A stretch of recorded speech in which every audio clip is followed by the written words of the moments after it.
সুপ্রিয় দর্শক, আসসালামু আলাইকুম। বাবুলের পক্ষ থেকে সকলকে স্বাগতম। আজকে আমি আছি আপনাদের সাথে, মোহাম্মদ রকি আহমেদ। আজকে আমি আপনাদেরকে লিভার টনিক আর জিঙ্ক এই দুইটা ব্যাপার একটু ধারণা দেওয়ার চেষ্টা করব।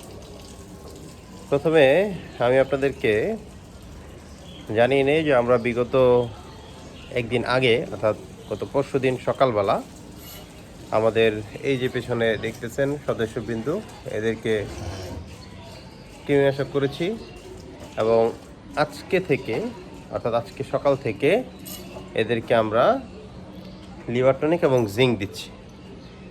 তো কোন গরুটাকে কতটুকু পরিমাণ লিভার টনিক এবং জিঙ্ক দিচ্ছি, কোন কোম্পানির দিচ্ছি, চলুন আপনাদের একটু দেখাই।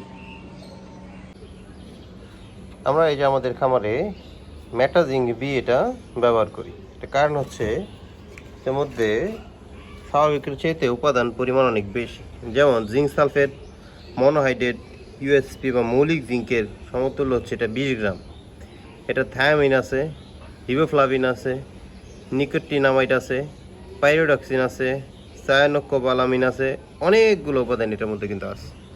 এবং নির্দেশনা এটা খুব অল্প পরিমাণ লাগে। আপনি নর্মাল রেগুলার জিঙ্ক যেখানে আপনি 100 গ্রাম দিবেন, এই মেটা জিঙ্ক বিটা সেখানে 50 গ্রাম ব্যবহার করলেই যথেষ্ট।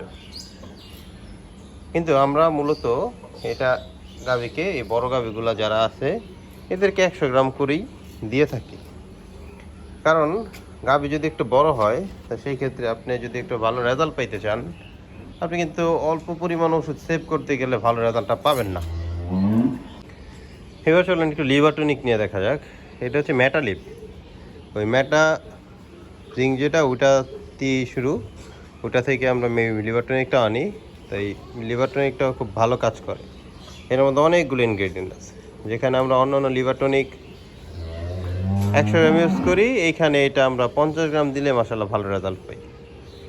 তো পাশে কিন্তু এই যে আমাদের কাঙ্ক্ষিত যে গাভীটা ইনশাল্লাহ আজকে বাচ্চা দিবে। অলরেডি সিমটাও আমরা দেখাবো।